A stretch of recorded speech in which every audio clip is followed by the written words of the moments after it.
question is on grief. We all know our philosophies tell us that we should be balanced and treat joy and sadness with the same detachment. But what if you experience grief that's beyond your capacity to bear?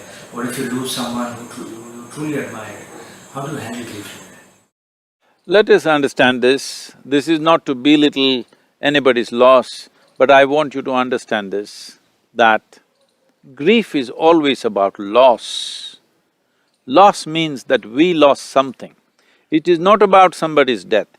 People can grieve loss of possession, positions, or even professions. So it's essentially about that an individual human being lost something. When it comes to people, if we lose them to death, the significance of this loss is that it cannot be replaced. Possessions can be replaced, positions can be replaced, money and wealth can be replaced, but when we lose a person, we cannot replace. So the grief becomes more profound in this case. This is happening to us simply because we have built our persona like a collage. Who we are is because of what we possess, the positions that we hold, the relationships that we hold and the people who are in our lives. If any one of these things fall out, it leaves a vacuum in our persona. This is what we are suffering.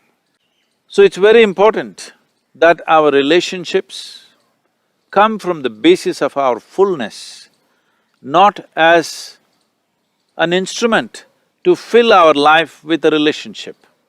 If you use a relationship to make yourself complete, then when you lose it, you become empty. If you form a relationship because you want to share your fullness, then there will be no grief. When we lose somebody very dear to us, all this may not work.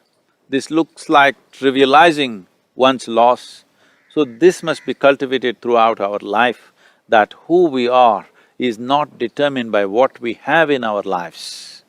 Who we are decides what we have in our lives. This must happen to every human being. This is what spiritual process means.